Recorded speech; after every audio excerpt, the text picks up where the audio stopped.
record. Okay. Good afternoon. This is Lisanne from the Traffic Safety.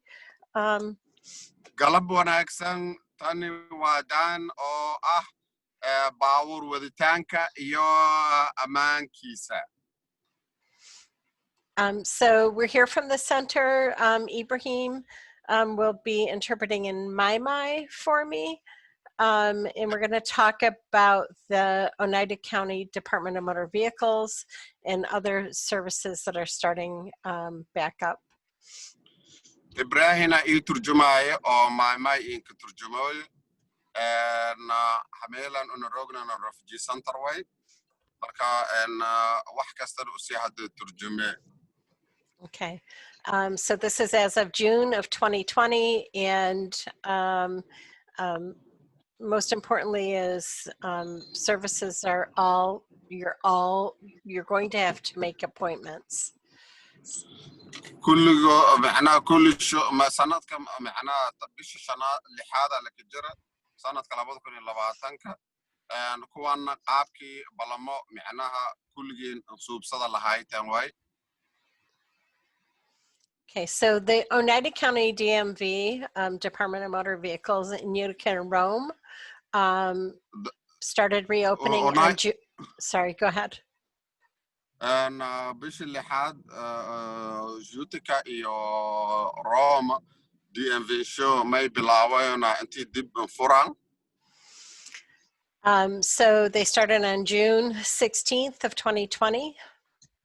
ما ينفرنا بيش اللي حد تاريخ 8 لح لبض كون لبعتنك سنة كعادة لك جرا.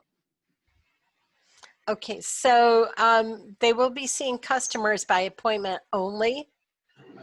بل دتك كاستمكا DMV امباهي بلان له كوي كران على ده بلان لام كوي كران. And the only appointments that will be made will be for licenses, permits, and non-driver IDs. أنا بلامو لسوبيانو بايوا AD ليسنك يا برمت. If you have other documents, they can be mailed to, you can probably download the forms that you need to fill out from online, and then you would mail them to in Utica to 321 Main Street, Utica, New York, 13501. لا فورم كمان كهلاسة أونلاين كسر دالت كراياسة main دراسة 321 Main Street أو Utica كيشة. Or Rome at DMV 301 West Dominic Street, Rome, New York. 301 West Dominic, Rome, New York. Why ki kalana Rome address way? Or there are locked drop boxes in both of those locations where you could put your stuff in an envelope and put it in the locked drop box. لماذا يابا مي قبانا معناها box أو بشقة أو كرداس وحال فهم كي هذا معناه هذا شانتو ميل سكرداس قف بكل كلامه. The hours of operation are Monday through Friday from 9 to 4:30 by appointment only. بلمانا ميوا اثنين إلا الجمعة فريان لكن ساعدون 6 ساعة إلى 8 ساعة. In Utica, if you want to make an appointment, you need to call the Utica office at 315-798-5701. اوكي دي هذا يوتيكا هذا ربطنا معناها تليفون لانتي ويرتوي تليفون شان ماي واي 6 حل شان تضرب 9 6 شان تضرب ايور حل.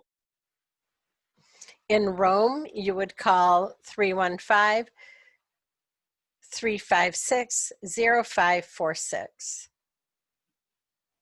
0456 0546. 0546. So 315-356-0546. Okay, 0546. Okay, كي رومانا مايوا 6 حل شن 6 شن لح ايور شن افر لح. So then if you have other questions, they give you different numbers to call. So if it doesn't have anything to do with a license, a permit, or an ID, or for an appointment for one of those things, then it's possible for you to call these other numbers. arrimo kale ka saabsan yahay oo aan ahayna kuwii oo bermidka ama laysanka ama ka kale intii aad in weerto way iyona number kale oo gooni ah. So you could call 315-798-5749 in Utica. 47 5749. 5749. Okay, 315-798-47559.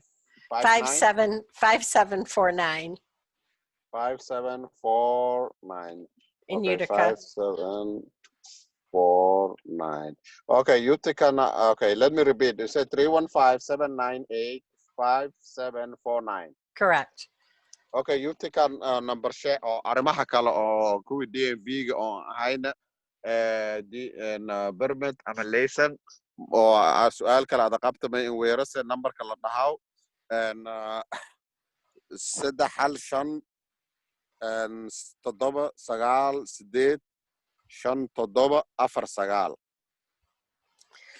And if you were going to go to Rome, you could call 315-336-6790. 90. Okay, 315-336-6790. Right. Okay, Rome haddii aad rabtana may weerase numberka 315 336 So those are numbers that you can call for anything that has nothing to do with a permit, a license, or an ID. lamadaas number waa number adan ka weeri karto AD permit ama laysan haddii aan ahayna Okay. haddii aan ahayna numberkaas aan weerasan kaste. Okay, so remember, you must make an appointment with the DMV for your IDs, your permits, and your licenses. Laysanka AD-ga iyo permitkana DMV-ga ballan intii aad ku suubsato way taleefanka weerto. When you go to your appointment or any appointment, make sure you wear a mask that covers both your nose and your mouth. Markii ballantaada seedasana maaski hiro afka iyo sanka daboolasa. It could be a scarf or a bandana or something, a face covering. Ada wal weji laka xirada la baahaya ama scarf ahaado ama kii oo dhaqtaro ha ahaadan wal aday weji ka xirata la baahanta. When you go to your appointments, make sure you maintain a distance of 6 feet between you and other people. Adeena markii ballantaada seetona na 6 taaka ya qofka ka dheeradaasa qofka agta ay 6 taaki ka dheeradaasa. Then also remember that the center can help you. Hata refugee center kan hata ka caawiyi karo haddii kaalmo baahato. If you need an interpreter for your permit test, we can help you schedule that. Haddii aad baahanta ballanta permit turjuwaankiin diyaariyana. So you can call 315-749-7080 to schedule. Okay, could you repeat the number again? 315-749 7080. Okay, refugee center ka numberka oo balanta oo permitka aadan baahanta may weerase 315-749-8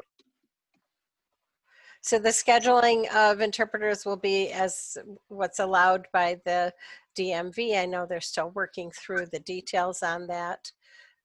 Marka refugee center ka numberka oo DMV kala shaqeeyo way kan. You can also call the traffic safety coordinator, which is me, at the center. Hata may weeri karta isku dubaha qaabilsan baabuurta refugee center oo ana aya numberka number shana maywa. Okay, my number is 315-738.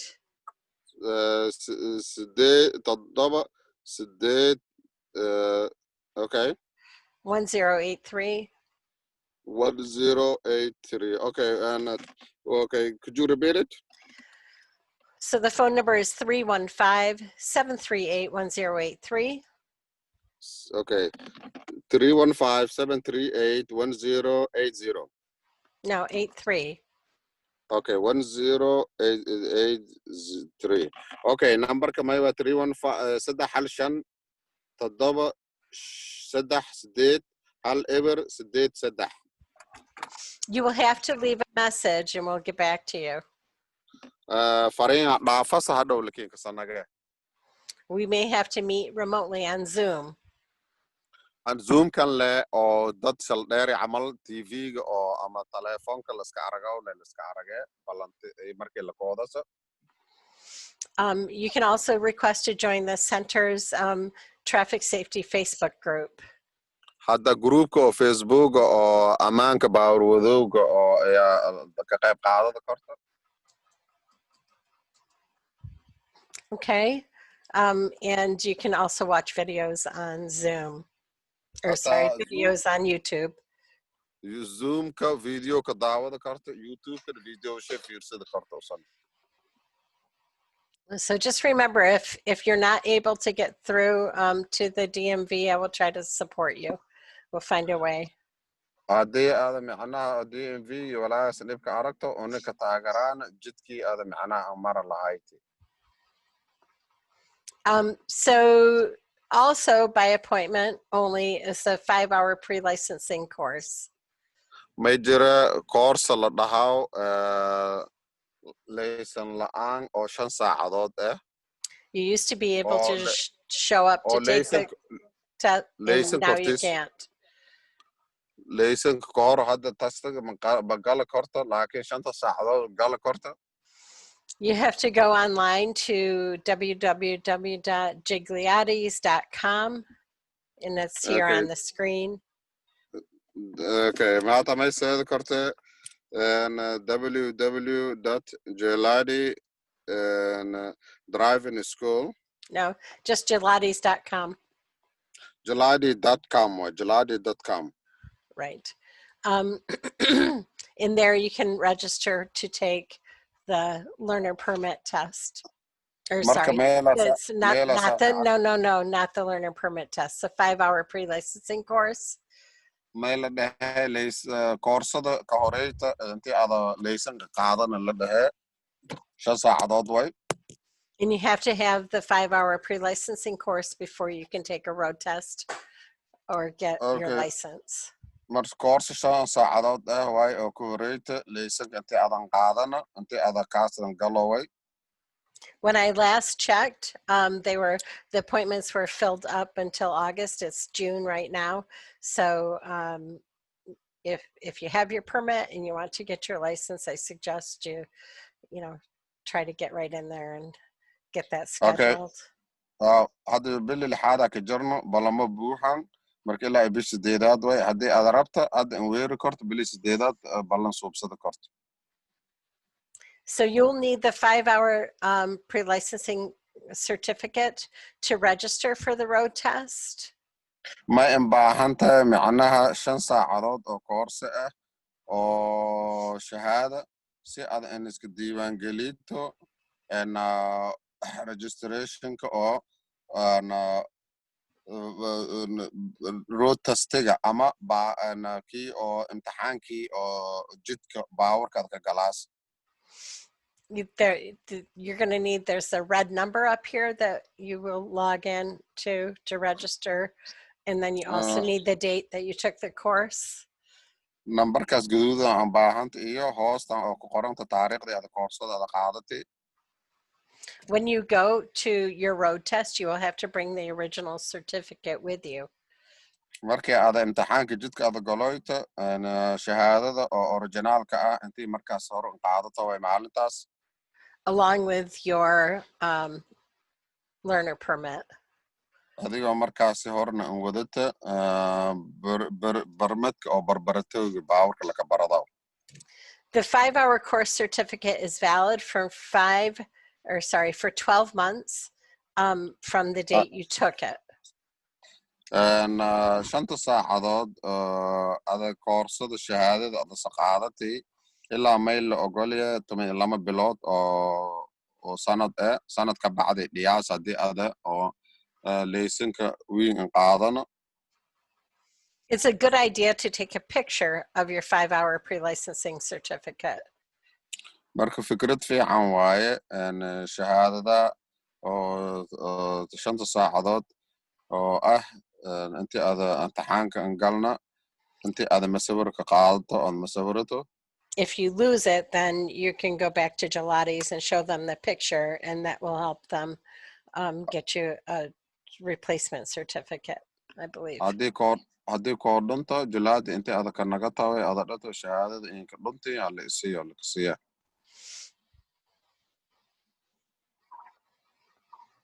Scheduling road tests. There's different ways to schedule the road test. If you go to Gelati's, when you get your 5-hour pre-licensing course, for a fee, they will register you. Okay, balamo oo imtixaanka jidka Gelati aan seedasa iyo kiin suubii karaan si markaasi kiinka kaalmayaan si adana balamo wasadan subsato oo kuwii oo imtixaanka jidka. You can schedule yourself at dmv.ny.gov and then schedule road test. haddii aad rabtana adi ballan suubsad kar dmvny.gov/scheduling road test ya dhaxaasa. If you have concerns, call the Center Traffic Safety Program. haddii aad macnaha dhibka aragto insawir refugee centerka nambarsha aya 315-738-1083. hal ever 83. So an important thing for you to know is that you must pass the road test to get your license. shaygan ku muhiimsan ada laakiin ka baahan intii ogaato may ataa intii ada imtixaanka jidka ka baasto si laysanka adana an helo. As of June 16th, 2020, road tests are not yet being scheduled. 16 ilaa bishii 6 ilaa hadda wal imtixaan jid ballan la suubii ma jiro.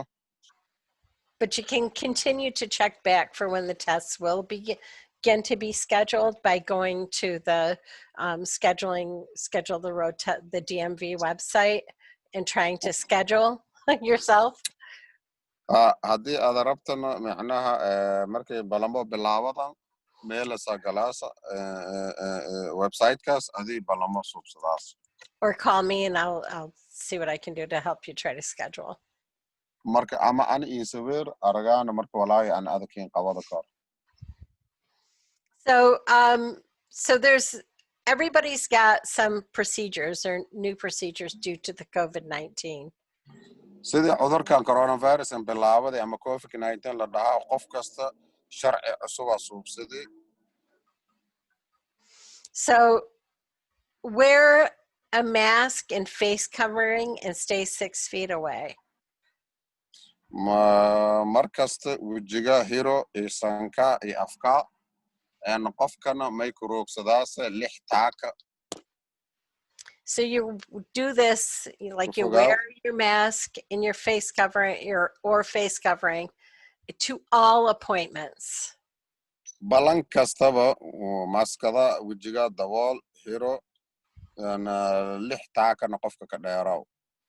In your car, if you have passengers. baawarka dhatis haddii dad adaka wada. In stores. dukaanka dhatis. At work, follow your employer's guidelines.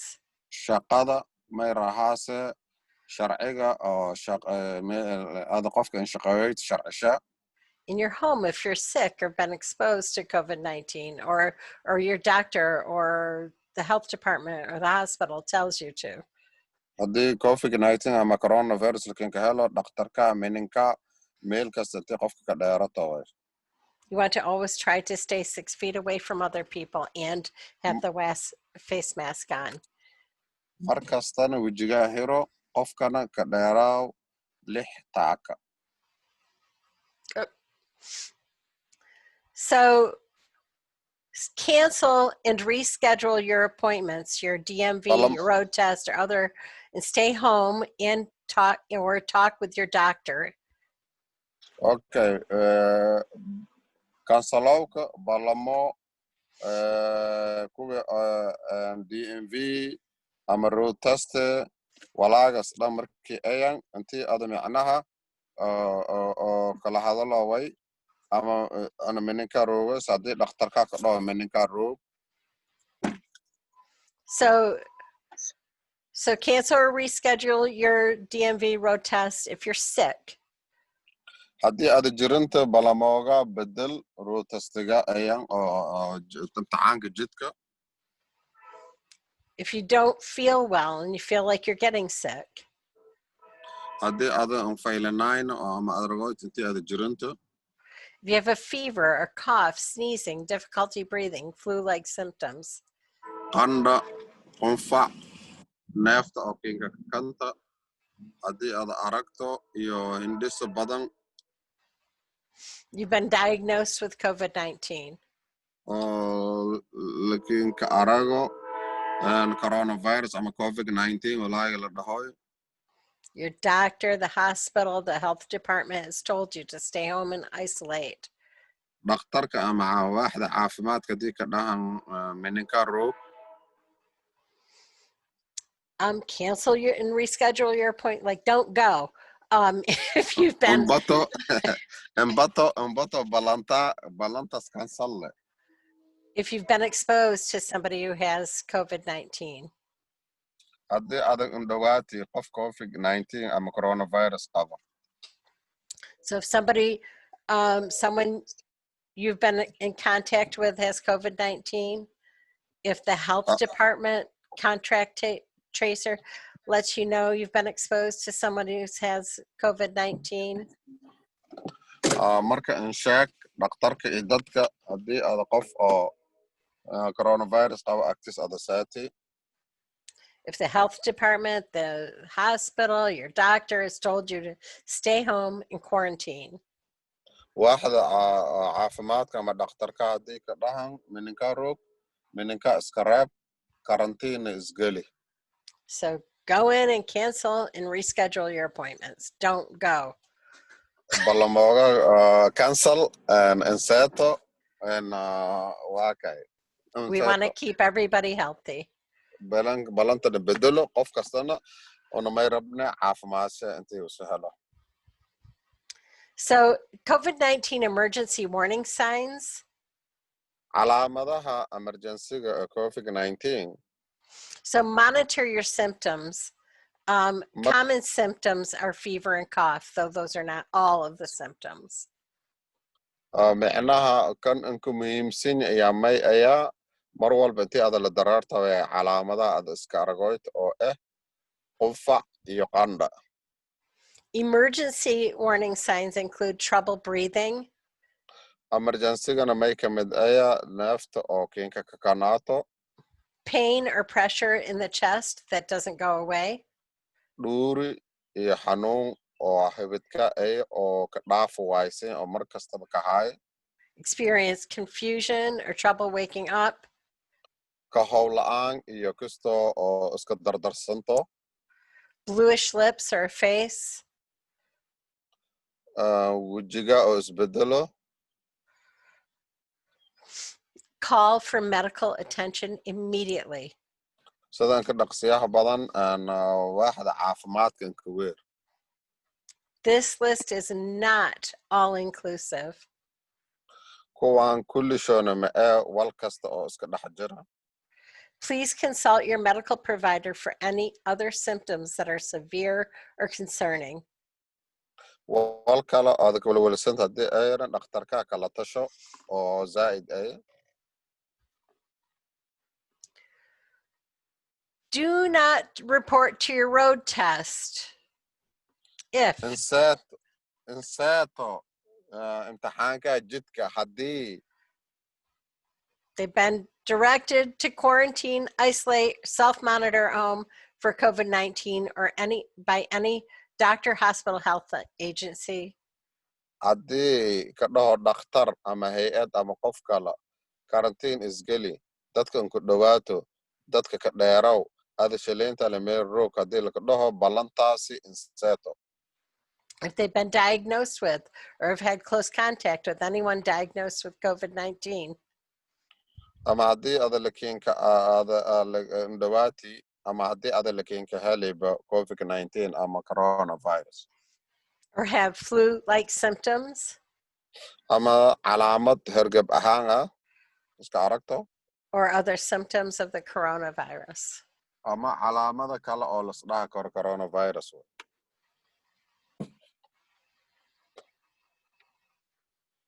For the safety of everyone, qof kasta si ammaan helo iyo caafimaad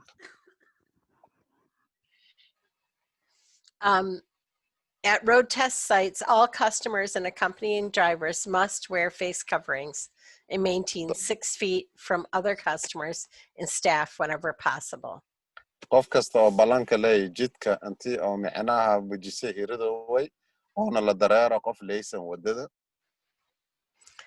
Face coverings include cloth, homemade sewn like mine, okay weji hiradooga may ka mid ah kankayga camalkii wejiga laka hiradaw quick cut bandanas or scarves, ama scarf ha ahaado ama walkala ha ahaado surgical masks, ama aan maaskiga kii qaliinta dhakhtarka kusuubiyaha afka hiradaha camal N95 respirators, ama 95 raspresa kao la dhahaw or face shields. ama kii wejiga hiro facial la dhahaw So customers will also need to disinfect the passenger side of the vehicle with disinfectant wipes upon arrival. macnaha mar kasta baasajeerka intii iska tirtiro way meelaas kursiga nadiifiyo So you're going to arrive to your road test with someone who's a licensed driver. So somebody will be in the passenger seat and somebody will be in the driver's seat. So when the person gets out of the passenger seat, you need to wipe down that seat with disinfectant wipes. And I would do the doors and the handles as well. ninka oo wadada oo ninka oo road testiga ballanta kale intii usas shaandhadoo way qof la dareero qof leysa wadada oona fadhiya dhinaca oo kursiga oo baasajeerka kursigaas baasajeerkana markii iska dagoy intii la tataro la nadiifiyo way Because the road test examiner is going to be riding you with you and they don't want to get sick either. waayo ninka imtixaanka ka marsiiyooya mala rabo intii isu jirido Okay, customers taking a road test will have to have their temperature taken and be screened for symptoms of COVID-19. kastamka oo road testiga galooya macnaha mar kasta intii oo dhanqanadiis la cabiro way They will also be screened of any known contacts with positive COVID-19 patients prior to the beginning of the test. intii in bilaawana imtixaanka la baari qofka haddii qandhahayd iyo haddii usa qabo Road tests will be rescheduled if a customer has a fever or a temperature of 100 degrees or higher. boqol ama walaahi ka badan yaha qofka haddii laka arago qandhadiis intii ata ballantaas la bedele or is exhibiting symptoms of COVID-19 or has had recent close contact with anyone tested positive for COVID-19. ama laka arago calaamad covid-19 haddii usa qabo ama haddii qof kale insaadido So it's a good idea to take your temperature before you go. fadlan intii ballanta insaan isbaar qandhadaa cabir Like you don't want to go if you're sick. You don't want to go anywhere if you're sick. haddii ada jirinta meelba inseeto meelasna inseeto Except for maybe a phone call to your doctor. inka ahayna intii taleefon dhakhtarka adan ka weerdhito Okay. Okay. Road tests will be rescheduled if a customer has a fever, temperature of 100 degrees They or on. higher.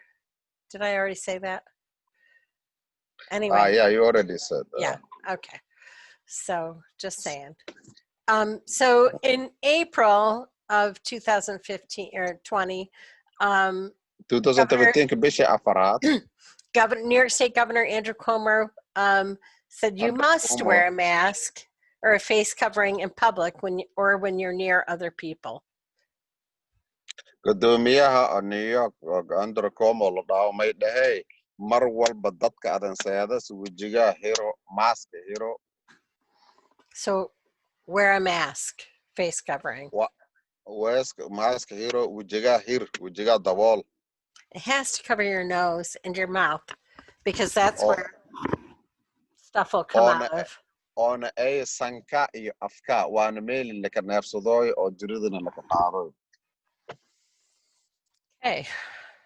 So so besides all of the masks and temperature and scheduling appointments, you can get on with your 3 steps to getting your license. You can still do the things that you need to do to prepare for when you can get an appointment. intii balanta laka deerawna oo wajiga anka ahayn iyo daloowasho wal alaal walaagi aad baawarka ka barbarada karto oo lakin ka baahan intii aad suubito way. So you can gather your identification documents in order to get a permit or license. That's a good first step. aqoonsiga dokumentiga diyaarsada karto kaas muhiim way. Please refer refugees and immigrants to the Center's Traffic Safety Program to guide in the process. Programka oo refugee center oo ka saabsan yahay ammaanka baarwadooga nkooy korto si adana processka adan diyaarsato. So a refugee will likely need documentation from the center to get their ID permit or license. Refugees ka ang baahan ID-ga ang permit-ka ama license-ka sida helo kin diyaari karo. So there are 3 main steps. You have to pass a written permit test. Saddex muhiim shay jir oo ay koodi intii aad imtixaanka horta oo qoraalka permit-ka ka baasto. You have to take the 5-hour pre-licensing course at Gelati's. Koorsada 5 saacadood imtixaanka jidka ka horeeyta intii saqaadato Gelati. And 3, you have to pass the road test. iyo tii saddexaad oo ay imtixaanka jidka laysankaad ka helayd intii aad ka baasto. So the Center's Traffic Safety Program provides individual support as well as interpretation and translation if needed. Programka ammaanka baarwadooga refugee center may micnaha kinka kaalmay kore intii usoo walaagaskin diyaariyo. So currently the center is not reopened yet, so we would have to do the individualized or small group support on Zoom. macnaha zoomka levelkas kusuubeyoyna hadda refugee centerka hirin weli ma la furna ma lasku kooyoy marka zoomka iyo group ahaan kusuubeyoy sidaan videoga laska dhex aragaw. And from there, I can guide you to videos and the DMV site if you need translated materials, things of that nature.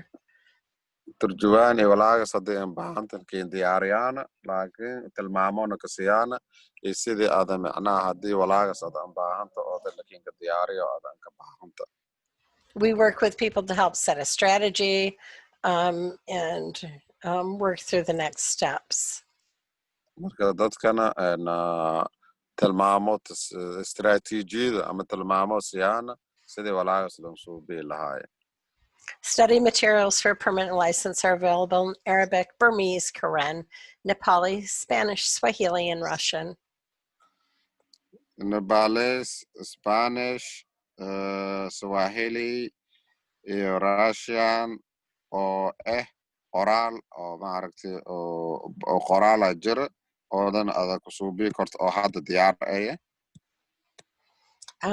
And then we can schedule, then you need to schedule a permit test and interpreters if necessary turjubaan for taking the permit haddii test. haddii aadan baahanta baaritaanka barmadka aad rabta kiin diyaari korna turjubaan oo markaasi karahaw. So it's not a bad idea to, practice studying now if you're stuck at home. haddii oo mininka ada roogta marka practice gareyska hadda basuubso dhamayso. So we went through this. So to prepare for the learner permit, iska diyaariyo ka ballanka barmadka gather study materials, set a study walbarasho strategy, waxyaalo take practice tests online, visit YouTube, the center's YouTube page, or the traffic safety Facebook group. ama Facebook groupka. And then ultimately you get to pass and take the test. Once you've done that, once you've passed the permit test, imtixaanka barmadka markaad ka baasto ama ku guulaysato, you will get a learner permit. It will come to you in the mail. barmadka barbaratooga boosada keenka kooyow. And the only way to tell what it is by the words in English that say learner permit. erayka inka ogaada kortay barmad ay may ingiriisa ku qoray may way. So you need to know what those words are. Barmad baawrka laga barbaradaw erayaalkaas way ogaaw. Because the ID and the license look almost exactly the same except for the words. Waayo lamadaas ID-gi barmadki laysanka iskanas agyan oo laakiin kan barmada aan ku duwan yahay. And what you can do with each is a big difference. iyo walaaga ada suubii karto faraq weyn aan dhaxay. When you can make an appointment with me at the center for by calling 315-738-1083 to look at next steps after you pass your permit test. haddii aad barmadka ka baasto telefonkan sawaxa karta 357-38 The law in New York State says that people with a learner permit must drive with a licensed driver over 21 years old. waayo New York State sharci may dhaho qofkii barmad haysada qof leysa haysada 21 ka weyn intii baawrka la saarnaado. And during this time, I suggest you wear a mask. Each one of you wear a mask in the car if you're practicing. haddii aday baawr qofkaas camalka barbarooy may siin kala taliya intay maaska iritaan wejigiin iritaan waayo jiridan jirta dartis.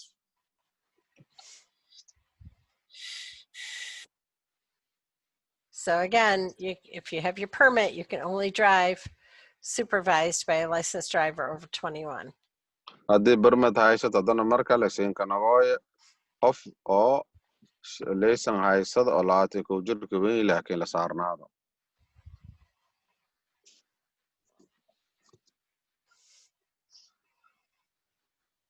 So your second step will be to take the 5-hour pre-licensing course.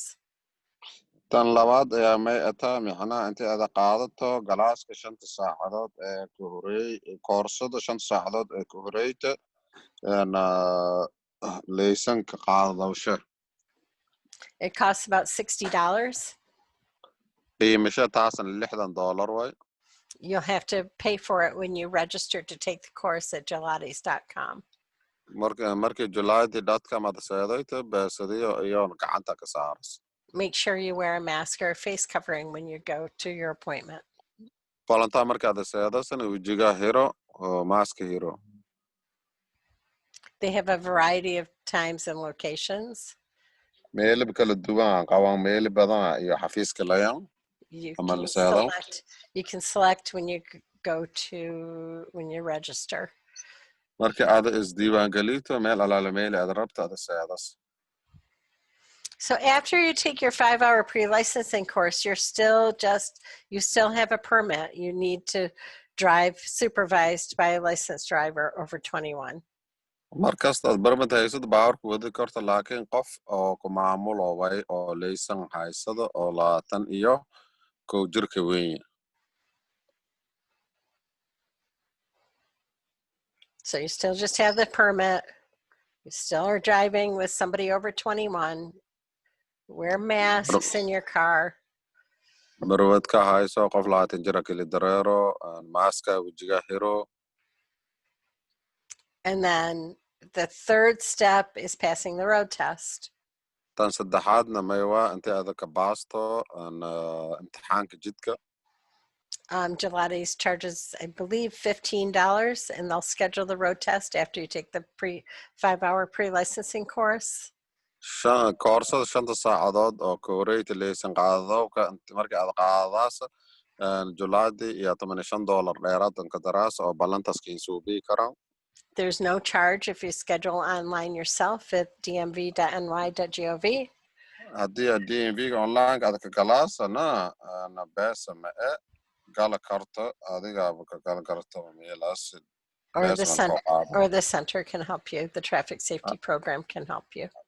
ama refugee center saweeri karto programka ammaanka baaruudowka refugee center. Make sure you bring your permit and the 5-hour course certificate with you to the road test.